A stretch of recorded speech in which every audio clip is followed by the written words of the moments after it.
Just a quick housekeeping as we get started. Jane and I do plan on interacting with you as much as we can, and there'll be times where we can take it off mute to have individual contributions. But please feel free to use chat. In fact, the more active chat gets, the more involved people get actually in the learning. So use it for questions, use it for comments. Jane and I, we are conscious and aware of it, and we will try to respond to it, even at a minimum, probably even get energized by it when we start to see some of the comments that go through there. This webinar is about how middle leaders can support colleagues affected by transition. And myself, Michael Iannini, I'm an Acumis leadership facilitator. I also coordinate professional development for Acumis, which quite a few of you might know me from that, because we also have Acumis member schools here as well. I'm a Council of International Schools consultant. I also have just been recently contracted by Search Associates as a human resource management advisor in China, largely helping their member schools improve recruitment, induction, and retention practices. What a time to start a job like that, I tell you what. But hopefully we'll start making a dent in that regards, so that all of our members, all the candidates have a really good experience at the schools they're at in China. Now, again, if you want to get any information about me, connect with me. This is my contact information, my websites. I'm active on LinkedIn, so feel free to search me out there. At the very end of this presentation, I will redisplay these, and I believe, Christine, we'll be able to share these slides with everybody. Yeah, so you'll get access to these slides as well. And my partner in crime, Jane, you want to say a few words about yourself? Yeah, thanks, Michael. Hi, everyone. Great to see you all here today. So just a little bit about me. I'm the Director of Training and Consulting at Safe Passage Across Networks, affectionately known as SPAN, and also the founder of Globally Grounded. My professional hats include educator, researcher, consultant, speaker, writer. My transition work I've been doing now for almost 10 years, and it's really informed by a lifetime of mobility and 29 years in both the local and international education sectors. I've been that student preparing to leave my school 7 times, actually. I've been that teacher supporting students and navigating goodbyes. And I've also been that colleague, that parent, that partner, navigating my own goodbyes whilst also supporting others. And one thing that you should know about me is that I find goodbyes hard, but I'm really grateful that I know how to say a clear goodbye. So if you want to get in contact with me, all my contact details are here as well. And we look forward to working with you today. So Michael, over to you. All right. So let me just kind of frame today's learning for you. There are 3 things that middle leaders can be doing right now to give their colleagues peace of mind before the end of the term. And I appreciate that everyone on this call, it appears, has a title related somehow to middle leadership. But the 3 things that I hope that you can take time for, and even if you're in remote learning and you have to meet virtually, but that you do find time to create a meeting agenda that will acknowledge the hardships that team members have had to endure and are enduring, especially for our colleagues in Shanghai. My heart just goes out to you. I'm on calls almost every day with people from Shanghai, and the experiences vary. Beijing as well, there's a lot of anxiety there. Fortunately, the south of China has come out of that, and a lot of the other regions are starting to emerge healthier, we can say, but there's scars from it.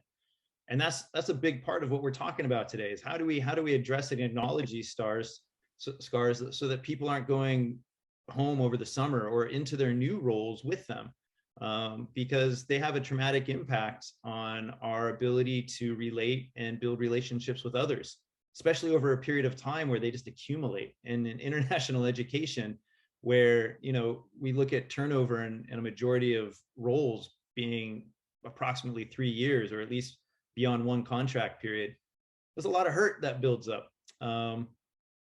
But also what we're really advocating for is that you give team members an opportunity to be heard, what their experience is, And for a lot of middle leaders, that can be kind of scary to think about, because are people going to use this as an opportunity to gaslight? Are they going to, are they just going to vent and, accuse me of things?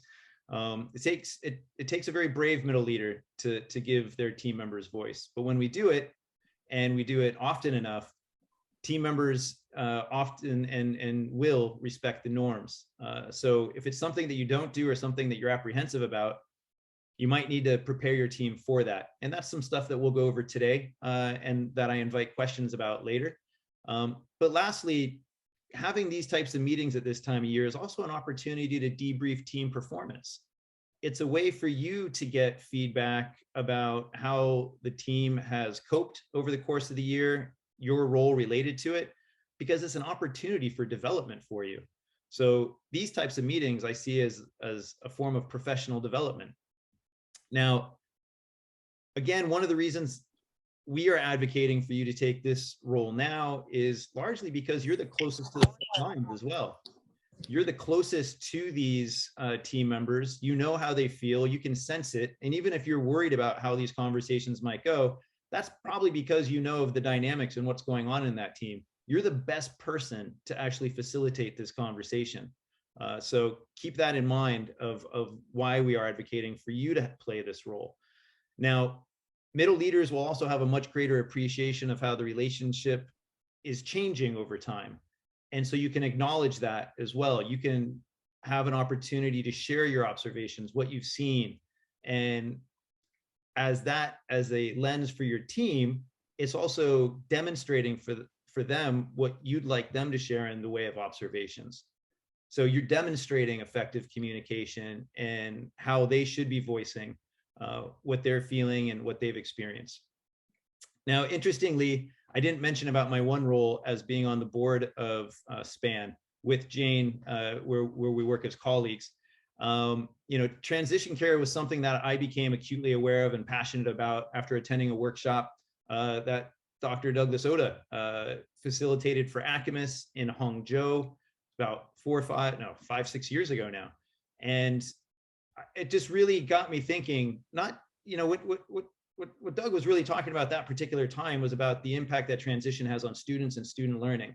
But it was at that time too, especially through my work of working with middle leaders and teams, that I became very sensitive to the fact that, hey, adults, we also go through these transitions. And, Jane shared a little bit of her story with you. And, I'm currently in transition with my family as we're preparing to leave Hong Kong. Now, I'm in the US right now because we had to leave for personal reasons, but we are going to go back. And the reason we're going back is, from what my wife told me last night, is because she didn't get a chance to say goodbye. And she does not want to leave Hong Kong until she gets that opportunity. So we are definitely going to go back, though it's you get comfortable here. And, it's a different life, but you know what? We have friends back there. We have lives back there. We want our children to have an opportunity to say goodbye, so that what Jane's going to be talking about later, they're more capacity built to say a clear hello to their new friends in their new school. But again, I'm acutely kind of sensitive to this because the well-being of transitioning educators gets taken for granted. We just see them as leavers. And so therefore we don't spend as much time with them knowing that they are leaving. We have our other work to do. And that's sad, because the leavers deserve the same amount of respect they got coming into the school as leaving it. And we should acknowledge what they've contributed to the team, as well as help them to say goodbye, so that they're in a position when they get back or get to their new schools, their capacity built to have collaborative and professional relationships with their new staff and friends that they're going to be making. But even probably more importantly is the stayers. And some of you on this call might be leavers, you might be stayers, but we should never underestimate what stayers have to go through as they see sometimes just waves of people coming in and out of the school, especially if you've been there for a very long time. You've probably seen a lot of people come in and out. So how does that impact you and your well-being? How likely are you going to be to develop relationships with people when you know that your experience is that they're going to be leaving? If you don't develop relationships with them, how can you collaborate transformatively to really improve teaching and learning? It takes a high degree of trust. Trust requires relationships. So again, that's one of these reasons why it's so incredibly important to us that we respect the stayers and the leavers alike.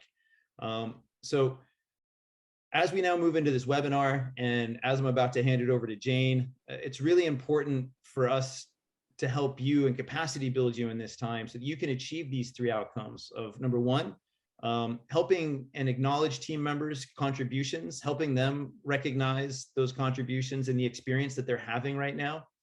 Two, giving them the opportunity to be heard. And three, using the meeting as a form of professional development for yourselves so that you can actually experience professional growth through facilitating this type of dialogue. And the more you do it, it may not necessarily get easier, but the outcomes, and hopefully what we're going to be identifying here shortly, the outcomes of these conversations will really be improved relationships with our colleagues. Wow, research backs all that you've just outlined there. So I could talk for hours, but I won't. I'll just pick 3 points that we'll just focus on for today. And the first one is around authentic leadership. Did you know that colleagues who feel that they can be authentic at work have greater job satisfaction, are more engaged and happier at work? They have a stronger sense of community, are more inspired, and also experience lower job stress. So the work of Mel Kettle, who's a strategic communication expert, has really shown that the more that colleagues share their real selves at work, the better their workplace experience. And this then flows through to the stronger and better relationships with co-workers that Michael was just talking about, because of that understanding of one another, which leads to higher levels of trust. And of course, all of this paves the way for a team to really flourish. So how do you, as a leader, show your real self at work?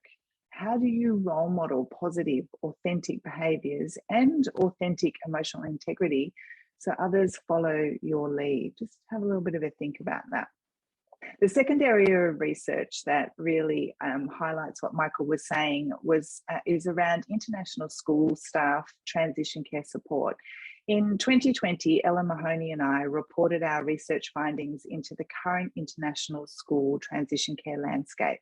And among our findings, was data that suggested that 58% of international schools support their staff during the pre-arrival phase, so before they land in their new school, and 73% of international schools supported their staff upon arrival. Concerning to us, however, was the data that indicated that only 27% of international schools provided any kind of support for their leaving staff, and less than 15% of international schools supported their staff who were staying. And this is perplexing to us, given that stayers, both citizens and non-citizens, really are the stabilisers in an international school community. They're the custodians of the culture, the memory bank of the organisation, and as Michael said before, the ones who will be there to welcome your next round of arrivals. So how can they remain open to developing those stronger and better working relationships if they have no support to navigate those regular goodbyes?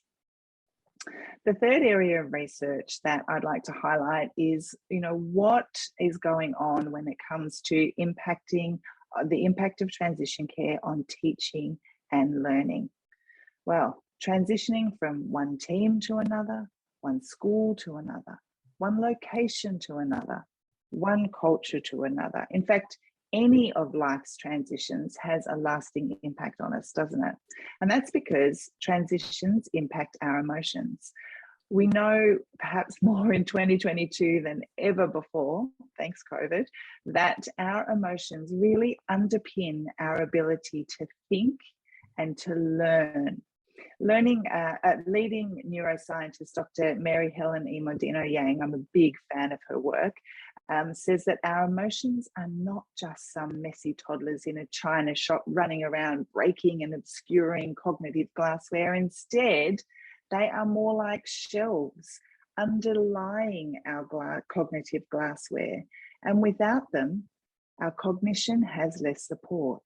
So when it comes to your staff, our SPAN founder, Doug Otter, reminds us that an international school, or any school for that matter, depends upon their staff's energy in order to function.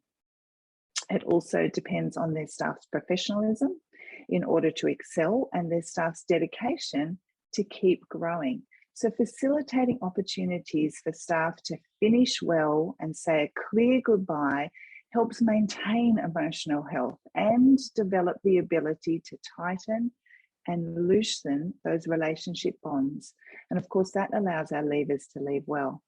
And for your stayers, this has a positive impact on their ability to bring their best self to work, to maintain that energy, that professionalism, that dedication, not to mention the positive role modeling for students, which in turn impacts their ability to learn. It's a total win-win. So at the best of times, let alone during a global pandemic, the end of school affects many school community members and involves multiple layers of saying goodbye, not just for those who are leaving a team, a school, or for a country, but for those who are staying, the ones being left behind. Both leavers and stayers are forced to change their course.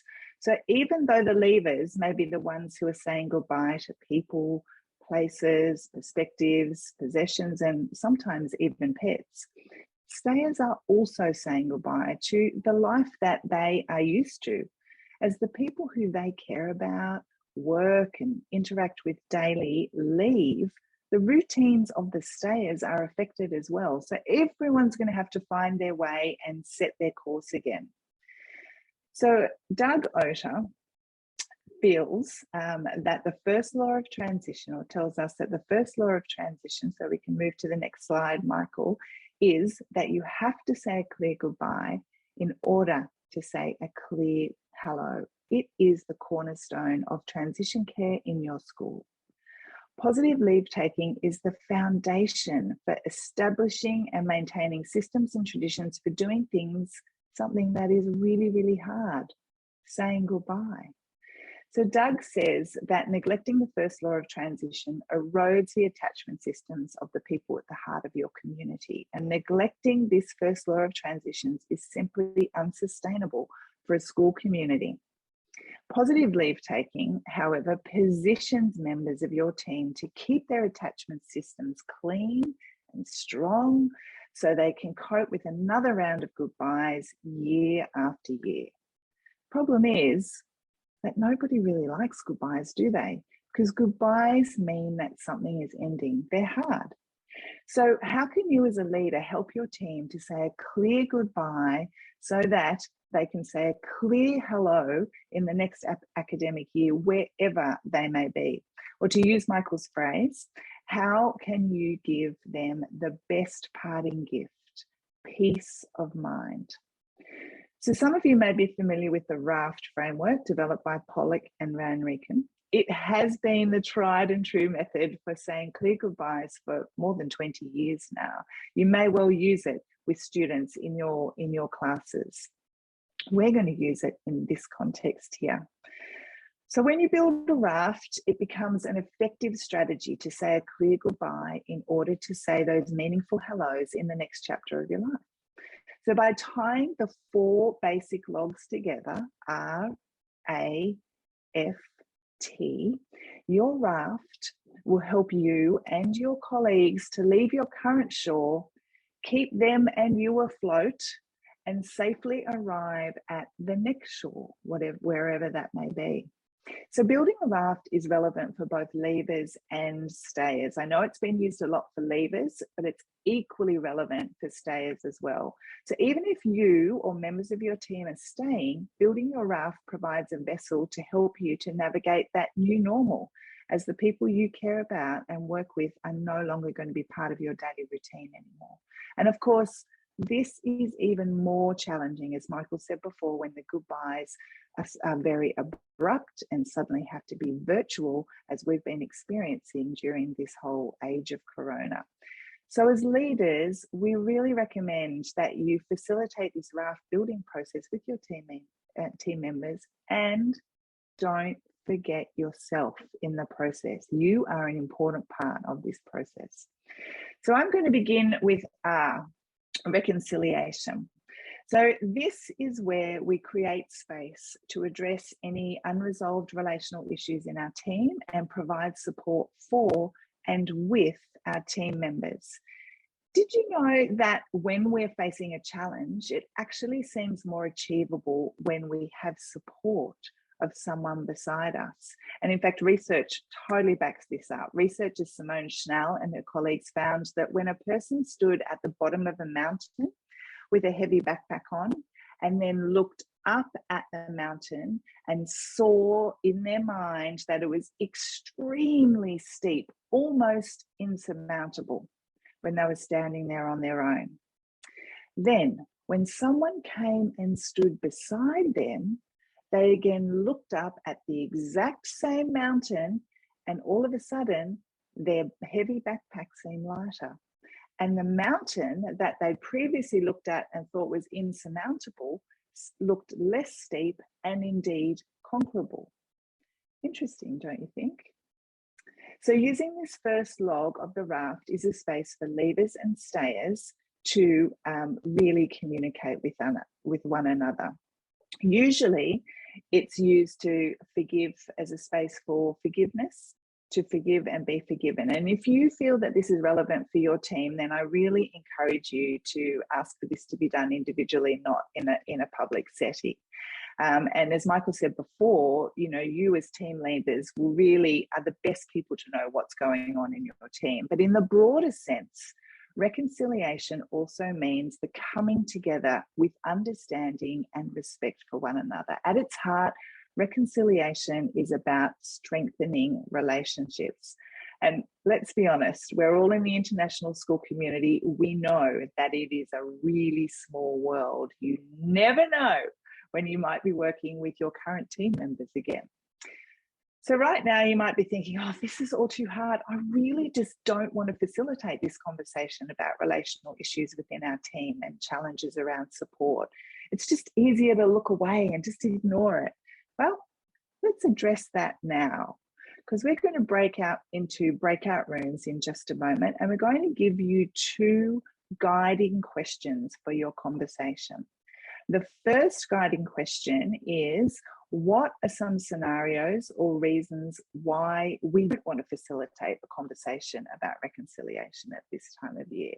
Let's, we're going to just really brainstorm that and have that conversation. And then the second question is the positive opposite of that. What are the positive outcomes for leavers and stayers, as well as us as team leaders, if we do facilitate this conversation effectively? So, Michael, I think we've probably got about 10 minutes, do you think, to break up into breakout rooms? And then we will come back together. Now, Michael, do you want to give the instructions around the Mentimeter? Yeah. So for Mentimeter, if you're not familiar with it, what you need to do is go to menti.com. You can use your phone or open up another browser or window in your browser and just type in menti.com. And then you'll type in this code 75079019. So I'll even put that in the chat for you, 75079019. That's the code you type into the window for menti.com. And that gives you access to this presentation, in particular, the interactive parts of it. And the way we'll do this breakout session is I will leave this question up for the first 5 minutes of the breakout. And then after 5 minutes, I will switch to the second question. And what that will do is it will prompt whatever browser you have open, if it's on an iPad, phone, or even on the device that you're watching this webinar on, it will change. So it will go to the next question. So you can use this just as your question prompt in your breakout rooms, and know at 5 minutes, you should start changing the conversation to be more about the benefits. So that sort of positive opposite that Jane was talking about. Before we go into this 10-minute breakout, does anybody have any questions at this time? Great to see you back, everyone. So as you come back into our main room together, just have a look at some of the responses there. And if any of you have any questions right now, or something came up for you in your breakout room that you would like to share with everyone, then please just raise your hand and unmute, and we'd love to have a chat with you. And also, if you didn't get a chance, because I obviously switched to the second question, if you can still use this as an opportunity to add your responses for the first question, which is really why are we avoiding these scenarios, or why are we avoiding these conversations? And yeah, I mean, those responses are pretty much spot on to what I hear a lot in workshops. Jane? Yeah, absolutely. I couldn't agree more. Yes. And, emotions are high for everyone at the moment, and particularly, given the global context we're living in, which is really quite stressful and uncertain. So absolutely, emotions are high, and saying goodbye, just adds a whole other layer to that. So, Laura, I saw your hand go up. Would you like to unmute? Yeah, and we were the ones in the pink, and we were saying about how, like, what is that old saying, is that like people leave bosses, they don't leave jobs. Just like to walk that line between if emotions are running high. And then one of my group members is British, and he was like, it's kind of uncomfortable to have like these emotions, it's just like, if that's not the culture of your school, or even that's not part of your personal culture. I mean, I'm an American in China, and there's cultural differences all the time. I just think that that's interesting. And also my question too to my group members is like, I really like this idea of reconciliation, but like I'm wondering what that looks like. You know what I mean? Like, how do we practice that in our schools as well? So thank you. Yeah. Great. Excellent. And Michael will actually be talking through that a little bit later, when he actually helps you to put a session together. So the second question there, we got some of these responses here. I mean, this is really why we do it. Why, as middle leaders, we need to do it. And by doing it, I loved one of these responses right off the bat, which is really the whole purpose of leadership development, is because, we're facing something difficult. This is how you grow. If you want to grow as a leader, you have to facilitate these conversations, but not facilitate it, say, for your need. You're facilitating this for others' need. And that's the development. A lot of leaders, and, what Laura said is very true. People leave leaders, not the school. A lot of times leaders have these types of conversations for themselves, and that really prevents some of that perspective they need to bring into the conversation of what others want and need. And that's a big part of the acknowledgement as well, and reconciliation. Jane, anything here before we move on? Anything else? Yeah. No, I love the way that you're thinking very much so around the mental health of your team members, which is, of course, vital for them to be their best selves within your team and within your school context. And I think, gosh, if we didn't know that before, certainly COVID-19 taught us that, didn't it, in the most incredible way. So. And then it also provides, I loved the green comment there about how it also provides us an opportunity to start with a clean slate in the next chapter. So yeah, I think great ideas. And as Michael said, this is why we do it, right? Yeah. And again, anybody at any time, if you want to raise a hand, make a comment or raise a question, or put something in the chat, we plan on interacting with you like this throughout, and we're really comfortable with a group this size. So just know you have that opportunity with us. Going from reconciliation onto affirmation. For me, if I were to actually have this in a meeting, and let's just kind of imagine what that scenario would look like. Number one, I'd want to make sure that these are conversations that my team are comfortable having, that we have group norms that support these types of conversations, that we're aware of self as much as we are aware of other. So we understand the cues and what to look for in terms of body language and communication. We understand largely the underlying significance of this conversation for certain team members, especially. It's really sad when some people are looking forward to a team member leaving just because of a lot of the conflict that was around that person. That in itself, imagine, the pain we carry the whole year feeling like that. And that's even a worse feeling in some respects of wanting somebody to go. And I often try to tell middle leaders that, look, it's very easy for us to attribute a person's behavior to their character and therefore make that person, a bad person. But those behaviors, there's underlying reasons for them. And as a middle leader, to understand what those underlying reasons are could be at the heart of making somebody that is difficult for us to actually be somebody who could be productive and collaborate with us by providing us important insight and perspective. But to get to that, that's really what I'm going to be talking about now, is how do we facilitate those types of conversations? Well, in an ideal world, we can knock this out in an agenda. Now, I know I put the A before the R for RAFT, but in structuring this agenda, I always like to start off with something positive. And I think that first question really helps just to get the meeting going. So these are just some sample questions you could do with your team, or if you were to facilitate this individually with team members, just because you're worried about that dynamic, this is a great way just to kind of get feedback from them at an earlier stage, just to see how they respond. And just, to test your own assumptions that, well, I didn't expect you to respond so positively. Maybe we can have a big meeting, a group meeting about this. So there's different ways to walk into this. The reconciliation question, thinking ahead, is something that, again, comes at the end of the RAFT, but I like to use it when I scaffold my questions, because I want them to start thinking about how we're going to apply what we're talking about. The farewell is, that's how we close a meeting. What are some things we can be doing for each other to say goodbye? Is it, if we're in remote learning, how do we do this virtually? Well, 2 years in the pandemic, I assure you, there's a lot of blog posts about how to have a party virtually.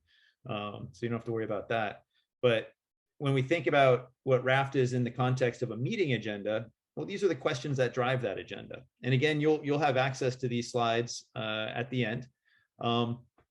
But now, as a meeting facilitator, you've crafted the agenda. You've thought about the different perspectives people are going to bring, the different underlying issues that you have to be concerned about or prepared for.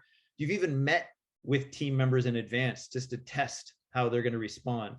So that when you get into the meeting, your job is not so much, you want to be a contributor. You do want to share your experience and as well as how you feel. But the most important thing is that you're the active listener. You're the one really paying attention and being very mindful to how people are communicating, what they're saying, how you yourself need to respond in that instance. Because if you're listening and you're actively listening, and these are just the levels of listening that are from a Stephen Covey resource, just so you have kind of a source for where that came from. If you're active listening, you'll be in a much better position to manage and shape discussion to ensure it remains constructive and reaches that quality positive outcome that we're seeking. But it takes you really paying attention to what people are saying, putting your own thoughts on the back burner, and really focusing and being mindful of how people are behaving and communicating in that instance. And, when we talk about communication, something that I think is really important for us to know is that, when people are conveying emotions or opinions, feelings, the way they communicate, then there's 3 modes of communication that I'm focusing on here. And this is based on Albert Mehrabian's research in a book that he wrote, Silent Messages, back in 1971. Albert Mehrabian was a communication specialist, or I think he was a neuropsychologist at UCLA back in the 70s and 80s. And if you're ever heard about dance, music, and song or singing as a sort of metaphor for his model, he's really talking about the importance that body language, voice, and language, words, have when communicating opinions, feelings, or emotions. But something that really surprises people is which one of these 3 actually influences being understood the most? So I have a Mentimeter question for you, and I'd love to see what everybody's thinking here. So if you went to menti.com again and you typed in the 7507-9019, you'll be able to answer this question right now. Which mode of communication has the greatest influence on whether or not the opinion or emotion you are communicating will be correctly understood? We got 2 for body language, 1 for voice, 2 for voice. All right, body language is jumping out. Oh, voice is coming back strong. It's kind of like watching a horse race. Poor words.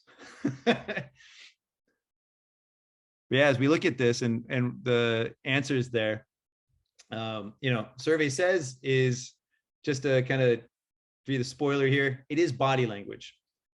Interestingly enough, when you're communicating with somebody, they most likely aren't actively listening. What they're doing is they're paying attention to a variety of cues. And what Albert Mehrabian found is that people predominantly are paying attention to nonverbal cues. And then based on what they're recognizing or what they're observing, that is informing them of what they should be thinking about what's being communicated to them. So if you're really uncomfortable about facilitating this communication and you're communicating with your team, your body is going to portray you. Your body is going to show that you're uncomfortable. People are going to see that you're uncomfortable. People are going to think, why are you uncomfortable? They might start thinking of reasons why you're uncomfortable. And all of a sudden, they're not listening to you anymore. So just know that in order to facilitate this type of conversation, you need to be assertive. Now, assertive is often confused with authoritative, but they're 2 very different things. Assertive is a matter of having the right thinking. It is your right to be facilitating this meeting. You have to facilitate this meeting because no one else will. So you have to come into this meeting knowing that that's a responsibility and a role that you have a right to. So coming in with that right thinking is incredibly important, and that builds confidence. Because when you have that confidence, you can use the right speaking. And by understanding how to convey your message using I language, especially when referring to what you observe, why you think this is important at a time like this, front loading, what you say is more likely to be understood because you're assertive, you're confident, your body will not betray any other type of how people might perceive what you're really thinking, because this is what you're really thinking.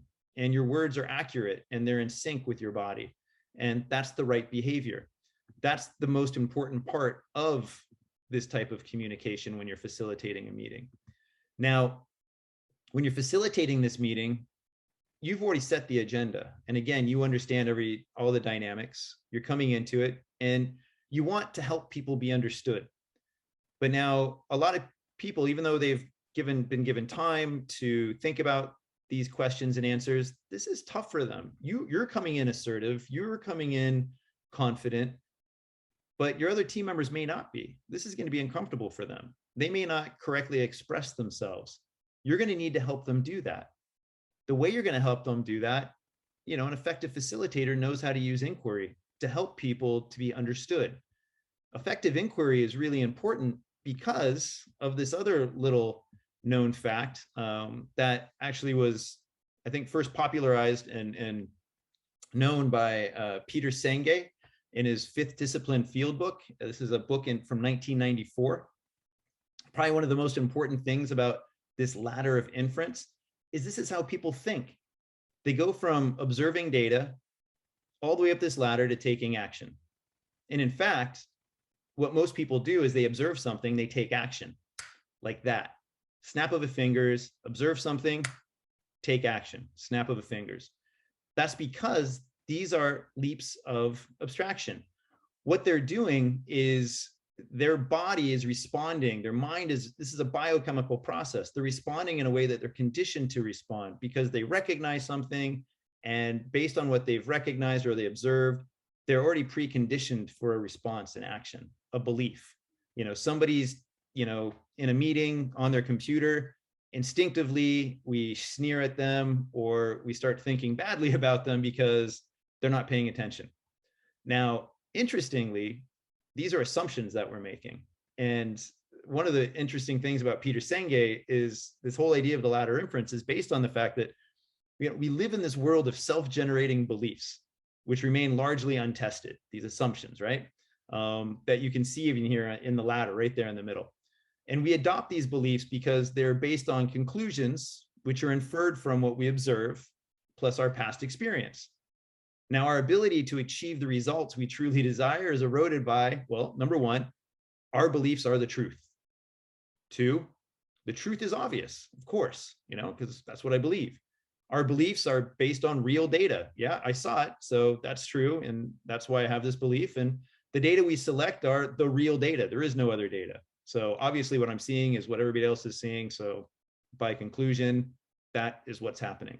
Now, unfortunately, this ladder is invisible to everybody except even ourselves. And that's why the leaps of abstraction are. I think one of the worst things is as we start to develop narratives about people, and what makes these types of conversations very difficult is there's something known as a reflexive loop.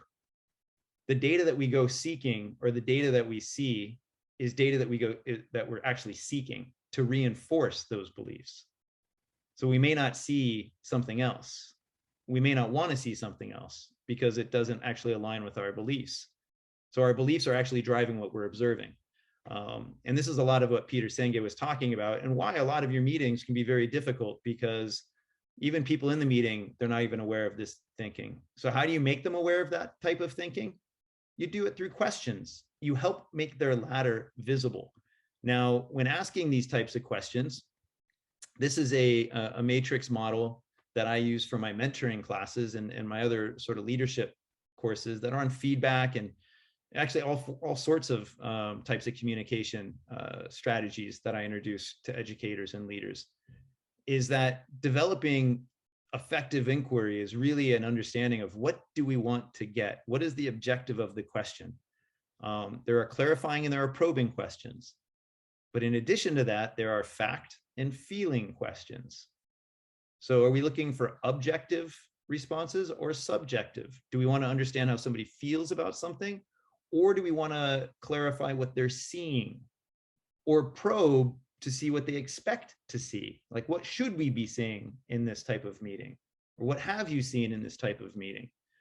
If we can get to the heart of what they're observing and looking at, we can start working up that ladder with them. And that's probably one of the most important roles you have as a meeting facilitator. So we're going to move into another breakout room. And I noticed that there was, okay, I'm just looking at the chat. And I see Jane responded. We're going to be moving into another breakout room. And as a meeting facilitator, this is an opportunity for you to say, all right, look, I put this on the meeting. I threw it out there. I want us to identify a challenge this year that you would have liked to have had greater support with. What type of support would you have, what type of support would have helped you? Now, this type of question could, again, invite something that you just don't want. It could just invite finger pointing. It could invite those types of comments about admin that you're hoping to avoid. So just know that if you put this out there, you have to be able to manage and shape the dialogue, and you do that through inquiry. So I'm going to give you a 5-minute breakout, and we're going to, I'm going to keep you in the same groups because you guys have already formed. We got a good mix there, and I want you to use this as an opportunity to think. I'm actually going to make, 5 minutes. What type of questions could you be using to help shape this conversation to keep it on track? If you ended up getting some type of response that caught you off guard or feeling defensive because they want to blame you for not getting support and that you should have done this, what kind of response can you have in the form of a question to better understand them? Seek to understand is the point. I would love to hear, feel free to raise a hand or take it off mute, and I'll be able to call on you because that's just as indicative that you want to talk. If you leave it on mute, obviously you can't talk. So just be mindful of that. But I'd love to hear some of the questions that you've prepared, because this is an incredibly important part of leadership development. I always say 70-20-10 is the golden rule for developing leaders. Well, 20% of that is really networking and sharing experience. And that's what we should be getting out of this type of webinar today. So do I have any willing volunteers to share what they were talking about in their group? It's interesting because I like what you're saying, because I was saying that I've had a few conversations with my team where we've kind of opened up the floor and people have expressed frustrations with, current trends in the school, which I think has some benefit in sort of letting people just sort of voice, what they're feeling. But at the same time, then I found it a little hard to channel that conversation and to take it from that moment of, okay, we're a little bit upset, to where do we go now? Yeah. So I think some of those questions might sort of help, hopefully sort of direct that conversation. In your group, did you guys identify any specific questions that you might be able to use just to help navigate the conversation? Yeah, initially, just I think the question of, what are you feeling? What are you experiencing? What changes have you sort of felt this year? And then in some cases, in a few cases, it might be some individuals who feel a little bit more targeted. So why did you feel targeted, or why did you feel that this experience was negative for you? Yeah. To get that initial conversation going. That's great. And when you think about that ladder of inference, you could even get more specific and say, hey, what did you observe that, led you to believe you were feeling targeted? And so you recreate that ladder for your questions. Cheryl, I see you had a hand up, and Janine, I see you got mute off. So I'll go Cheryl first with the hand up. It made me think of, I've had experience with cognitive coaching. And so just thinking about, depending on what the person says and looking at their 5 energy sources, and are they feeling efficacious? And is that something that you can then ask a question about? Whereas if they weren't, for example, you're not going to ask them what they would do, because that hits them in the low spot. So to me, in those situations, it's really about the whole conversation and where they are and what exactly are they saying, to know what types of questions to ask. I think it's hard to come up with a generic one size fits all question, but really paying attention to what it is, it really what the issue is, like probing to find out what the real issue is, and then trying to help them, like you said, move up that ladder through questioning, or even the use of paraphrasing to help them, like you're just a mirror to help them reflect on what their thoughts are. But I can share a little bit, because what we discussed a little bit in our school. I think it's very sensitive, maybe that's in all schools, to hold each other accountable, and it's very, how do you say that, like when a colleague does not live up to what he should be doing, it's very difficult to discuss that, and with all these different people with different backgrounds, different nationalities, that could sort of get really complicated and very difficult to discuss. And yeah, so that's where we are now at our school. A lot of people leaving, and yeah, this yeah. So that's a little bit what we discussed in our what I shared in our group. Yeah, because like the culture itself is, almost seems like it's reinforcing this. Let's just not talk about it. We don't talk about Bruno. Yeah. That's the song my kids like to sing every day. Yeah. I'm going to put in a name here, Gervais Bush. If you get the opportunity to search that name, you're going to learn something about the experience cube.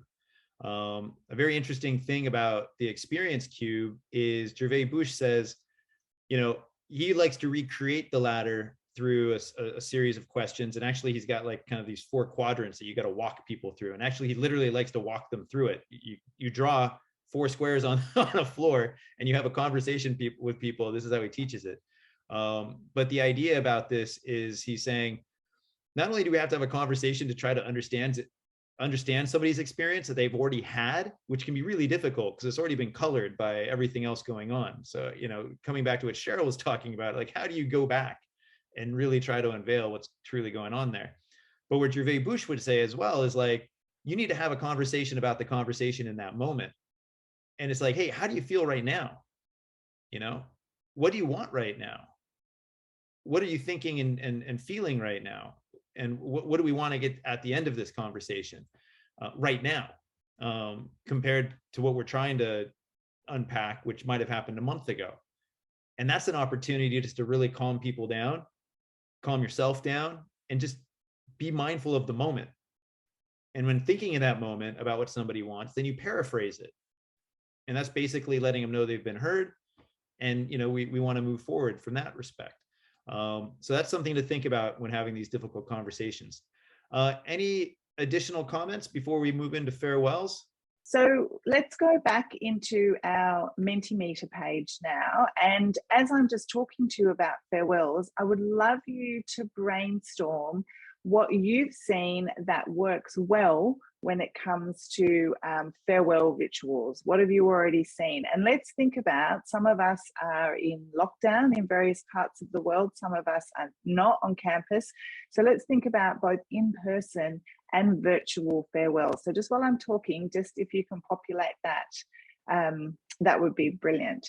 So the farewell log, provides so much scope for creativity, for cultural empathy. Janine, you were referring to the importance of respecting and understanding culture in your team, and cultural empathy is a very important part of this whole process. And celebration.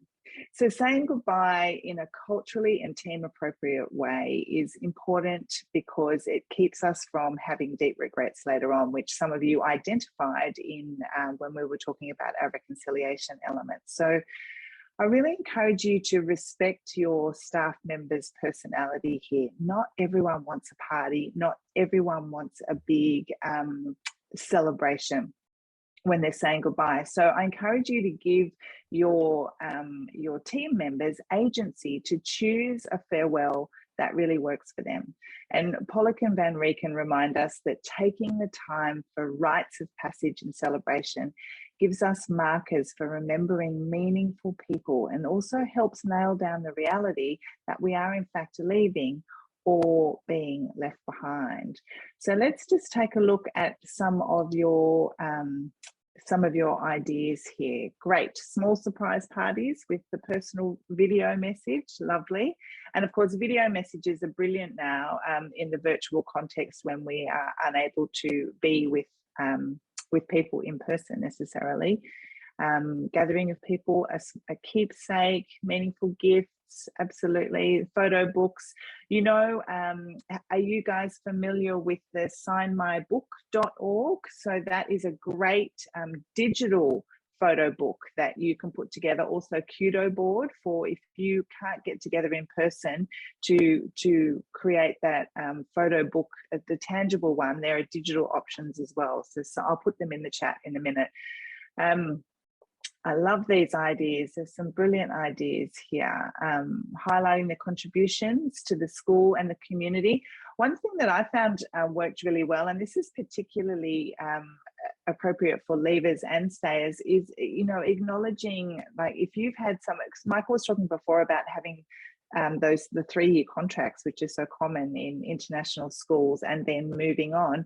But let's think about honouring those who have actually been there for longer. So, some kind of an acknowledgement for staff that have been there for 5 years, staff that have been there for 7 years, so yes, so consider those also when you're highlighting the contributions to school and community. Because, I was having a conversation with a stayer recently who had been at the same school for 20 years, and they left the school and there was absolutely no acknowledgement of the service that they had provided to that school. So yes. And yes, and actually someone's put in their spans next nest, and that is absolutely right, because can I do a quick, that was you, Michael, was it? Can I do a quick go for it. Put it in. Okay. So I'll also put it in the chat as well, but on Thursday, May 5, we are discussing this exact topic around how to support staff, leavers and stayers, and this will be a key element of that. So we encourage you to come along. I'll put the link to register in the chat. So great, guys, you've got some excellent ideas, and I love that so many of them can be customized for your team. So well done. All right, Michael. All right, let's think ahead. Yeah, no, it's great. I mean, some of these are really well thought out farewells too, and I suspect because Taiwan American School, they have a really mature sort of transitions program there.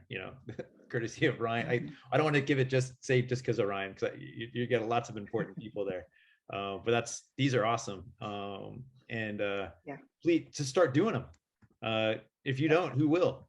And so now part of the raft is thinking ahead. All right, so here we've done our reconciliations, we've done our affirmations, we're determining how to say goodbye. What does this all mean? Where do we go from here? One of the questions I put up in my sort of sample agenda was, what actions can this team take to ensure we proactively support our members next year? So really looking ahead, saying, you know what, I acknowledge the fact that we probably could have done more for each other. Who knew that, in Shanghai, who knew we'd still be in a lockdown right now? And we're just, ourselves, we're just trying to stay afloat. How much capacity could we have had to maybe lean on one another, or even know that we could have leaned on one another in this? Because let's be honest too, as educators, we don't want to get up in other people's business. We're worried about them, but at the same time, the last thing they need is maybe us communicating with them or asking them. I sense that just because as an educator, my wife's an educator, and dealing and coaching with a lot of educators during this time, they're very apprehensive about communicating with each other, when really what they might need is communicating with each other right now and just talking about how they feel. Personal story for me, one of the reasons why we're in the US is, and why we need to go back to Hong Kong just to manage our own transition, is that my wife had a well-being issue, and it was related to her own sort of the stress she was undergoing, just being in this proposed lockdown. And what about our children, and are they going to separate our children from us, and all these things that you hear, and it really eats away at somebody. But yet she didn't want to talk to anybody about it. She didn't want to talk to people at school about it. She had a hard time talking to me about it because she didn't want to seem weak. And I'm like, whoa, hold on a second. And you start to notice the stress, because there we are living together, and it's like, hey, talk to me, what's going on? But the people at school don't see that stress. Nobody else sees that stress. And amazingly, when she finally did share with her sort of supervisor, the supervisor said, oh my God, I had no clue. You're like one of our strongest team members. If you're feeling this way, I can't imagine how other people are feeling. I mean, talk about a real wake-up call from a senior leadership member that is so engrossed with just the day-to-day of the school, navigating that circumstance, that they lose sight of team members. Somebody needs to remind them of that. And again, that's why I say it's middle leaders. So thinking ahead, hey, if we have these types of situations again, let's talk about it. Let's surface, number one, how we felt, what we needed, and then let's try to codify it so we know how to respond next time. Because if you can talk about it, you can voice it, you can ingrain it in terms of your response next time you have that observable data, that ladder of inference knows how to act, because it's in your synapses, it's ingrained there biochemically, because you talked about it and it's meaningful. Then you will respond more appropriately next time when somebody needs that help. And that's an important form of growth. So that's something I just want to end with at this point about thinking ahead. Christine, feel free to share the Mentimeter slide link with everybody. But at this time, Jane and I want to welcome you to ask questions. If there's any particular scenarios that you're interested in that you'd like to role play at this, not role play, kind of a workout, happy to do so. I'm always happy to be like the disgruntled team member too. I'm really good at it. So if you did want to role play something, I'm there. But that said, feel free to unmute. We're a small enough group. Let's talk. Jane, any additional sort of thoughts and sort of advice for everybody while they might be thinking about what they'd like to contribute? Yeah, thanks, Michael. Actually, when Janine was talking before about some of the challenges at her school, what immediately sprang to mind to me was the appreciative inquiry framework, and how to, and that is a brilliant tool for taking people from focusing on the challenge. Actually, you purposely ask them to start with what is the problem that they're facing, and then you work from there. Okay, what's the positive opposite of that? What is it that we do actually want? And then it sets off a series of steps that really can bring about incredible positive change within a team, but also within a whole school culture as well. So I encourage you to have a bit of a look at that, the appreciative inquiry framework. as well. So I might see if I can find a link for you in that. But that's just my 2 cents worth on that. This is not a question, but it's just a sort of asking an advice from you, since you are the expert on this. And thank you for having us.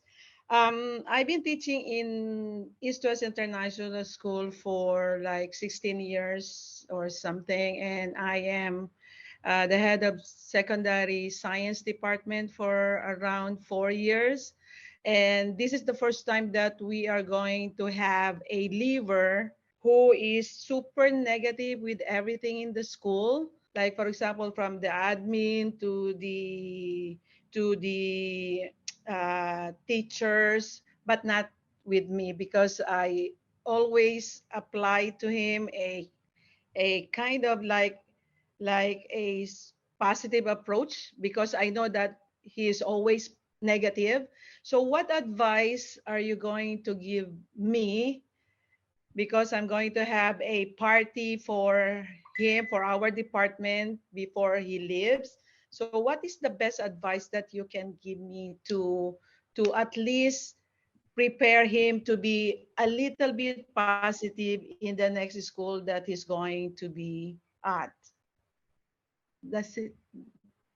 Yeah. Do you So understand? if Does it make sense? Yeah, no, if I understand correctly, and Jane, I'll let you take a first crack at it, but it's essentially saying, hey, look, we have somebody that's not the most positive member of the team. They're leaving. I want to be able to get some closure in this regard by helping them say a clear goodbye so that they can say a clear hello. That's why I'm saying, Jane, this might be a good one for you to tackle, because it seems almost right up that alley of the first law of transition. But, you know, to add some context to that, I had somebody that was in a very similar position to you, a good friend of mine. And she went the whole school year she had an experience with somebody very similar that she just wore the whole year. And it really kind of affected her confidence around that person, to the point where she had to say something at the end of the year. But she didn't. And she's held on to that baggage for a really long time. Jane? Yeah, that's so hard, isn't it? I do think that obviously it's very important to give space for that clear goodbye, and so creating space for them to be able to identify the challenge that they've had. And I must confess that I didn't fully hear the exact question you were asking, because I was looking for the appreciative inquiry framework at the same time. I was trying really hard to multitask. So can you just give me your key question again? Yeah. What is the best advice that you can give me to a leaver who is really a very negative with everything in the school? So I've been being ahead for 4 to 5 years, but this is my first time to experience someone like that. So I always have the same team, the same group of teachers, and that one is the first person that teach only for a year and a half, and then he's going to leave. So I really want him to be prepared to the next school. Yeah. So at least to have a little bit of change of view or perspective, or to be a little bit positive. So what is the best advice that you can? Okay. All right. Okay. Thank you very much. All right. So are you familiar with the work of Dr. BJ Fogg and Tiny Habits? He does some amazing work around just taking the very, very smallest thing and then using that as a positive springboard onto other things. So if I was in your situation, what I would begin with is with that staff member is gratitude. What is one thing you are grateful for about this year, about your time in our team, about your class, about, I don't know, the location, just one tiny thing. And it's literally just one thing. And even if it's over the course of a week, ask them every single day, what's one thing that you are grateful for? And it could even be, what's one thing you're grateful for today? and you use that as a stepping stone. And every time I've done this, I have found over the course, it only takes about 2 weeks if you've got 2 weeks, but over the course of that time, there can be an absolute incredible mind shift. Gratitude is incredibly powerful. I'm not sure if you're familiar with the research around it, but it is amazing in terms of being able to have a complete mindset. And at the same time, you could also be asking the rest of your team to do the same thing. Bring them on the journey with you in this focusing, and also beginning your meetings that way. In SPAN, we always begin our meetings with a celebration. So obviously we're focused on transition care, so we tend to celebrate something related to transition care that might have happened in our week, or in our, however long it is since we've been together. In your context, celebrating something that's happened in their classroom, something that's happened in their work environment, or if you could expand it to personal if you wanted to, but just beginning your meetings with that positive note, a bit like Michael had in his identifying when he was looking at the agenda, beginning with something positive.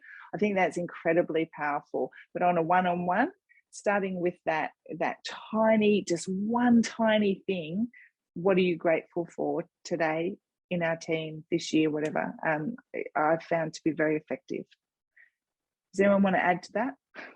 Any additional questions? I believe Rose kind of asked, did you have a website link to that one reference, that one referral that you just mentioned to there, Jane?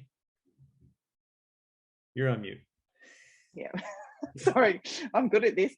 BJ Fogg, I will do that right now. Yes. Great. All right. And then for all of you, within those slides, at the end of the presentation, I'm not going to show it again, you have our contact information, the websites where we post information. You got an invitation to the Nest, the next one where we're going to be talking about farewells. Highly recommend, if this is something important to you, that you participate in that, because to be quite honest with you, the Nest is therapeutic. It's really just an opportunity to really not just reflect, but just to breathe, especially if transitions is important to you, because you wear a lot of stress. And again, when I reflect on my wife's situation, she's a transitions coordinator. So she wears a lot of the stress that a lot of people that are transitioning in her school wear at that particular time. So anybody that's on this call obviously is concerned about it, and that just adds to the weight on your shoulders. So go to the Nest and have an opportunity to take it off.